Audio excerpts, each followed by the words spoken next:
ఎవరికి ప్రపంచం అక్కర్లేనివి అందరికీ కావాల్సినవి అన్నిటినీ కూడా తాను అడ్రస్ చేయగలను. తాను సర్వాంతర్యామిని. ప్రపంచంలో దేవుడు ఉండలేక అన్ని చోట్ల ఉండలేక తనని పంపించాడని ఆయన చాలా బలంగా వస్తుండటం వల్ల వస్తున్న సమస్యలు. ఇవాళ అనిల్ చౌహాన్ గారు మాట్లాడారంటే ఇందాక మామిడి గిరిధర్ గారు అన్నట్టు స్టేట్ నోటీస్లో లేకుండా మాట్లాడరు. యూనిఫార్మ్డ్ సర్వీసెస్లో ఉండేవాళ్ళు, అందులో అంత రెస్పాన్సిబుల్ పొజిషన్లో ఉండేవాళ్ళు. అంటే మనల్ని మనం అప్రమత్తం చేసుకోవాల్సిన పరిస్థితి. కాసేపు పాకిస్తాన్కి ఒక ఏరియాలో, కాసేపు భారతదేశానికి ఒక ఏరియాలో సమర్థన ఇస్తున్నట్టు కనపడుతూ ఎక్కడికక్కడ ఈ దేశాల్లో ఉన్న స్పేస్ని, ఎయిర్ స్పేస్ని, భూభాగాల్ని ఆక్రమించుకొని వాటిల్లో తన సైనిక స్థావరాలు ఏర్పాటు చేసుకోవాలనుకునే, తుపాకులు అమ్ముకునే ఒక వ్యాపారిలాగా బిహేవ్ చేస్తుంది అమెరికా. ఇది ప్రపంచ దేశాలకి ఏర్పడిన అవగాహన. మీరేమంటారు? సరే, ప్రపంచంలో అన్ని సంబంధాలు ఆర్థిక సంబంధాలే. ఇక్కడ ఏవి ఎవరికి ఒకళ్ళు మంచి చేయటం, ఒకళ్ళు చెడు చేయటం అనేది ఉండదు. మనం చూస్తున్నది ఏంటంటే పక్కన పాకిస్తాన్ కానీ, ఇటు పక్కన బంగ్లాదేశ్ కానీ, కింద శ్రీలంక కానీ ఇవన్నీ ఆర్థిక పరంగా అంటే ఒక ఫెయిల్యూర్ దేశాలలాగా మిగిలిపోయినాయి. ఇలాంటి టైంలో అమెరికా లాంటి అభివృద్ధి చెందిన దేశము, లేకపోతే చైనా లాంటి మ్యానుఫ్యాక్చరింగ్ ఇంటెన్సివ్ ఉన్న దేశము అక్కడికి వెళ్ళి పెట్టుబడులు పెట్టుకోవటం, ఆ దేశాలని వాళ్ళకి ఆర్థిక అవసరాలకు సంబంధించినట్టుగా వాడుకోవటం అనేది మామూలుగా జరిగే విషయమే. అంటే నేను మరీ ఏదో అమెరికా ఇప్పుడు చైనా బంగ్లాదేశ్లో కంట్రీ అయితే అమెరికాకి ఇబ్బంది ఏమో అని చెప్పి అమెరికా ఇండియాకి సహాయం చేస్తుంది అనేసి నేను అనుకోను. అమెరికా చూసుకునేది తన స్వప్రయోజనాలు తను చూసుకుంటుంది. తను చేయాల్సిన పనులు తను చేస్తుంది. తను అమ్ముకోవాల్సిన బోయింగ్లు అమ్ముకుంటుంది. తను అమ్ముకోవాల్సిన ఆయుధాలు తను అమ్ముకుంటుంది. ఈ దేశం తన కోసం తను బతుకుతుంది. అంటే ఇప్పుడు మనం పాకిస్తాన్లో మొన్న ఆపరేషన్ సింధూర్ అప్పుడు మనం చూసాము. పాకిస్తాన్ యుద్ధం చేసినప్పుడు అంటే అమెరికా పాకిస్తాన్ వైపే ఒకంత పాకిస్తాన్ వైపే ఉన్నట్టుగానే కనిపిస్తుంది. అది అందరికీ అర్థమైంది. ప్లస్ చైనా కూడా పాకిస్తాన్ వైపే ఉంది. అంటే మీరు ప్రపంచంలో 2 అగ్ర దేశాలు తమ ఆర్థిక సంబంధాల కోసం అని చెప్పి పాకిస్తాన్ వైపుకి వెళ్ళాయి. ఆర్ మనం సరిగ్గా వాళ్ళని మేనేజ్ చేసుకుని మన వైపు తెచ్చుకునేటట్టుగా మనం తెచ్చుకోలేకపోయాం. ఇప్పుడు మన ఇండియాలో ఉన్న పారిశ్రామిక వాటిని చైనాకి ఓపెన్ చేస్తే చైనా కూడా డెఫినెట్గా ఇండియాలో ఇన్వెస్ట్మెంట్లు పెడుతుంది, ఇండియాలో కూడా చేస్తుంది. ఎందుకు మనం అంటే ఒక 4 ఏళ్ల ముందులో 5 ఏళ్ల ముందులో మన డేటా అంతా తీసుకుపోతున్నారు అని చెప్పి చైనా బట్టలు కొట్టు షీన్ని మనం బ్యాన్ చేసాము. ఇవాళ రోజున అదే షీన్ కంపెనీతో అంబానీ గారు అది మెమరాండం రాసుకుని, అండర్స్టాండింగ్ రాసుకుని మేము అమ్ముతాం ఇక్కడ బట్టలు అంటే ఓకే అంటున్నాం. అంటే ఇవన్నీ ఆర్థిక సంబంధాలే సార్. మనము అంటే అమాయకంగా వాళ్ళు పోరాడుతున్నారు అని చెప్పి మనం ఎమోషనల్గా బిల్డ్ అవ్వాల్సిన అవసరం లేదు.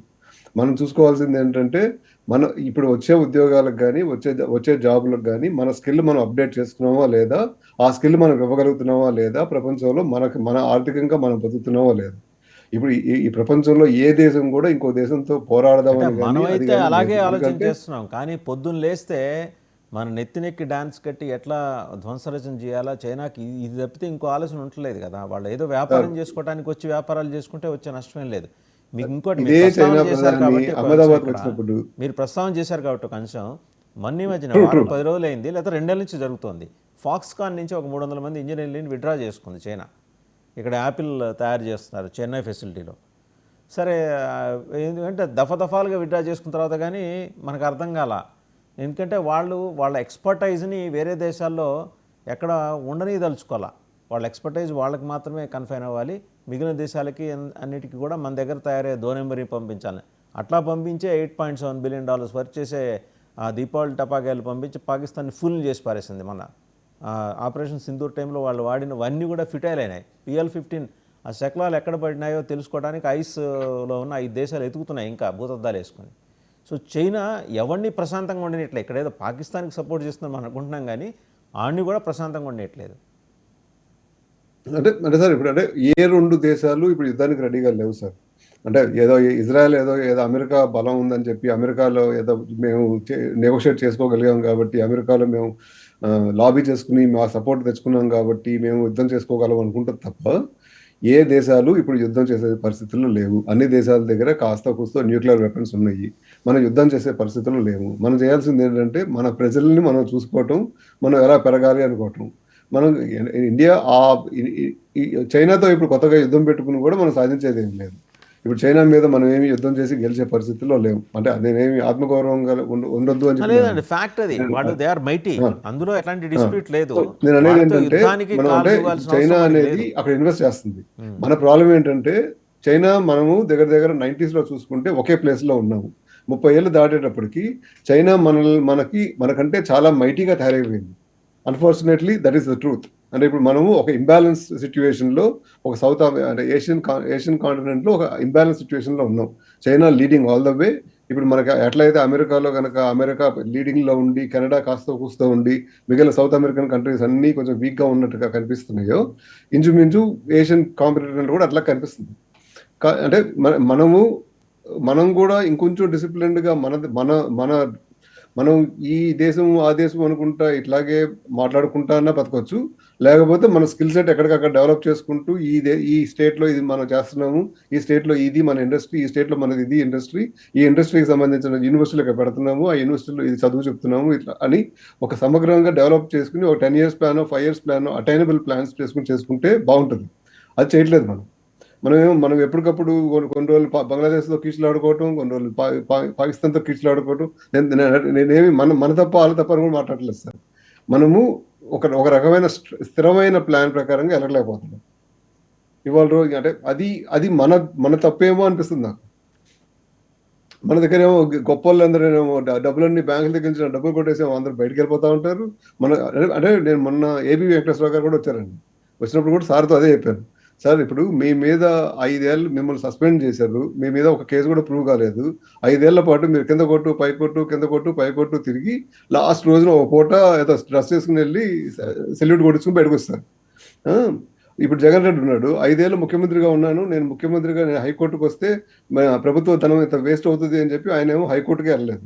ఇప్పుడు 6 సంవత్సరం సార్, 6 సంవత్సరాల నుంచి హైకోర్టుకే వెళ్ళట్లేదు ఒక నేరస్తుడు. అంటే ఆ బెయిల్ మీద ఉన్న నేరస్తుడు. నేరస్తుడు అని అంటే ఇంత అనలేమండి, లాలెస్ కంట్రీలో నేరస్తుడు ఇంత అని అనలేము. లాలెస్నెస్ గా అన్లెస్ పెట్టుకుని అండ్ మీరు అంటిల్ పక్క కోర్టు దేశాలతో తీసుకురాడుకుంటూ నిర్ధారించేదాకా. ఎలా ఒక్క నిమిషం కిరణ్ తిమ్మల గారు, చంద్రబాబు అయినా జగన్మోహన్ రెడ్డి అయినా వాళ్ళు ఎక్యూజ్డ్, కేసుల్లో ఉంటే ఎక్యూజ్డ్ మాత్రమే. నిర్ధారణ అయిన తర్వాతే వాళ్ళని నేరస్తుడనండి దోషనండి నిర్ధారణ, అప్పుడే నేను కూడా అక్యూజ్డ్ అనే చెప్తాను సార్. నేను కూడా ఎక్యూజ్డే. అక్యూజ్డ్ అనే నేరస్తుడు అంటాను సార్. అంటానికి లేదు. ఎక్యూజ్డ్, సార్ ఆరోపణలు అభియోగాలు ఎదుర్కొంటున్న వాళ్ళు మాత్రమే కోర్టు సార్ చెప్పేదాకా. అంటే అంతే. మీరు అన్నది 100% కరెక్ట్ అండి. అక్యూజ్డే కరెక్టే సార్. కానీ చంద్రబాబు నాయుడు మీద అక్యూజ్డ్ అంటానికి చంద్రబాబు నాయుడు మీద ఛార్జ్ షీట్ పెట్టలా గవర్నమెంట్. కానీ జగన్ రెడ్డి మీద 12 ఏళ్ల ముందల 11 ఛార్జ్ షీట్లు పెడితే ఈడీ ఛార్జ్ షీట్లు పెట్టింది, సిబిఐ ఛార్జ్ షీట్లు పెట్టింది. ఇప్పటి వరకు దాని ఇన్వెస్టిగేషన్ ఛార్జ్ చేయట్లేదు కోర్టులు. ఛార్జ్ షీట్ పెడతామంటే ప్రాథమిక దర్యాప్తు చేసుకుని అన్ని రకాలుగా సాక్ష్యాలు అన్ని మనం సేకరించి డిబేట్ ఈయన అవుతున్నాం. ఆ నేరం సబ్జెక్ట్ చేశాడు అని ఇంకోసారి పూర్తయినాకనే మాట్లాడుకుందాం. ఆ ఛార్జ్ షీట్ తీసుకెళ్లి కోర్టులో పెడతారు. ఆ కరెక్టా? సబ్జెక్ట్ ఇంకోసారి మాట్లాడుకుందాం. మనం ఇప్పుడు అంతర్జాతీయ అంశాలకు సంబంధించి మాట్లాడుకుంటున్నాం కాబట్టి సో అలా నేను అంటే నేను నేను ఇందాక అనేది ఒకటి ఏంటంటే ఒక ప్రస్తావన ఆత్మనిర్భర్ చేశాను. ఒక్క అనేసి నిమిషం అండి. పెట్టుకోకుండా ఫాక్స్కాన్ నుంచి 300 మంది చైనా ఇంజనీర్ని వెనక్కి పిలిపించుకుంది చైనా. ఫాక్స్కాన్ ఫెసిలిటీ అక్కడే యాపిల్ ఫోన్లు తయారు i17 ఈసారి made in India sir brand తోటి ఎక్స్పోర్ట్ అవ్వాల్సిన i17 తయారీని నిలిపేసే దిశగా నో డౌట్ చైనా వాళ్ళు they have expertise in that. వాళ్ళని వెనక్కి పిలిపించుకొని అంటే ఒక కన్ఫైన్డ్ అండ్ నారో థింకింగ్ ప్రాసెస్లోకి చైనా వెళ్ళిపోతుంది. అంటే మా ఇంట్లో బంగారం మా ఇంట్లోనే ఉండాలి, బయట వాళ్ళు ఎవరు కొనటం కాదు చూడటానికి కూడా ఇల్లేదనే పద్ధతిలో చైనా బిహేవ్ చేస్తున్నప్పుడు ట్రేడ్ రిలేషన్స్ ఎలా డెవలప్ అవుతాయని మీరు అనుకుంటున్నారు? సార్ ఇప్పుడు చైనా వాళ్ళు అక్కడే కాదు సార్. ఇప్పుడు ఇక్కడ గూగుల్లో పనిచేస్తారు, ఇక్కడ యాపిల్లో పనిచేస్తారు, ఇక్కడ కూడా పనిచేస్తారండి. అంటే ఇండియాలో పని చేయకుండా వాళ్ళు వెనక్కి తీసుకెళ్తున్నారంటే ఇండియాకి చైనాకి ఈ ఎక్స్పర్టైజ్ స్కిల్ సెట్ షేరింగ్ లో అది ఉందో అంటే ఏం అగ్రిమెంట్ ఉందో నాకు తెలియదు. Maybe there is an agreement. But still ఇప్పుడు ఇండియా కనుక అంటే మన తెలుగు పేపర్లో పొద్దున్న చేస్తే రాసుకుంటారు మన వాళ్ళు, లేకపోతే అక్కడ అమెరికాలో ఐటీనే లేదంట ఆ టైప్లో మన వాళ్ళు పిలవమని ఎంతమంది వస్తారు చూద్దాం. అంటే మనము ఇప్పుడు నేను అమెరికాలో నాకు 3 లక్షలు 4 లక్షల జీతం వస్తుంది సార్. ఆ 3 లక్షలు సరిపోయే జీతం మీరు ఇండియాలో చూపిస్తే ఇండియాలో రావడానికి నాకేం ఇబ్బంది? మేమేమి ఇండియా నచ్చక రాలేదు కదా సార్ ఇక్కడికి. మేము ఇక్కడ ఎక్కువ డబ్బుల కోసం వచ్చిన వాళ్ళమే కదా సార్ అందరం. ఇప్పుడు చైనా నుంచి వాళ్ళకి ప్రాణ నష్టమే, ప్రాణహాయనే ఉండొచ్చు. అంటే మీరు రాకపోతే మీ ఫ్యామిలీస్ని చంపేస్తామని ఏదో చెప్పుండొచ్చు. నేను అది కూడా ఒప్పుకుంటాను. కానీ అంటే ఇప్పుడు ఆ దేశ ప్రజలని, ఆ దేశ టెక్నాలజీని, ఆ దేశ స్కిల్ సెట్ ని వెనక్కి తెచ్చుకోవడంలో మనం తప్పుపడాల్సిన అవసరం లేదేమో. తప్పటం మనకు ఆ కాదు, స్కిల్ లేదనే అంటే బాధ మనకి. గ్రోయింగ్ టెన్షన్స్ చైనాని ప్రాంప్ట్ చేసే వాళ్ళని వెనక్కి పిలిపించుకోవడానికి అంటే ఒక ఇండికేషన్ ఇస్తుంది చైనా, మీతో మేము ఎప్పుడైనా యుద్ధం చేస్తాం, చేస్తాం అని భయపెట్టే ప్రయత్నం. ఇప్పుడు అక్కడ ఏదో ట్రేడ్ రిలేషన్స్లో భాగంగా వాళ్ళు వచ్చారు, పెట్టుకున్నారు ఇన్వెస్ట్మెంట్ ఏదో పోయిన అటు పోయితే పోయింది. కానీ ఇంకోటి ఫాక్స్కాన్ దాని సబ్సిడరీ కంపెనీ ఆల్రెడీ ఇంకొక $1.5 బిలియన్ ఇన్వెస్ట్ చేయడానికి మళ్ళీ రెడీ అయింది. నార్త్ ఇండియాలోను సౌత్ ఇండియాలోను 2 చోట్ల 2 ఫెసిలిటీస్. ఓకే, శతకోటి ఇప్పుడు అంటే చైనాలకి అంతకోటి ఉపాయాలు ఉంటాయండి. సార్ ఒక నిమిషం సార్, 90s లో అమెరికాలో ఒక మనిషిని ఎంప్లాయ్ చేసే బదులు చైనాలో 10 మందినో 8 మందినో చేయొచ్చు అనే టైప్ ఉండేది సార్ 90s లో. ఇవాళ రోజున పరిస్థితి ఏంటంటే దగ్గర అమెరికాలో యావరేజ్ శాలరీ, మినిమం శాలరీ వచ్చేసి $5.45 $7 ఉంది. $7 ఉంటే ఇండియాలో కూడా ఇప్పుడు చైనాలో కూడా దగ్గర $4 అవుతుంది. ఇప్పుడు చైనాలో మ్యానుఫ్యాక్చర్ చేయాలంటే కూడా ఎక్స్పెన్సివ్ అవుతుంది ఇప్పుడు ఎందుకంటే లాభాలు చూసుకునేవాడు ఇంకా చీప్ లేబర్ ఎక్కడ ఉందని చూసుకుంటున్నాడు. ఆ ప్రైసెస్ మీద చైనా వాళ్ళు కూడా ఇండియాలో ఇన్వెస్ట్ చేయడానికి ట్రై చేస్తుంది ఇప్పుడు. రైట్, ఒకసారి ఎందుకంటే ఇండియాలో ఇంకా మానవ వనరులు ఇంకా చీప్ గా ఉన్నాయి.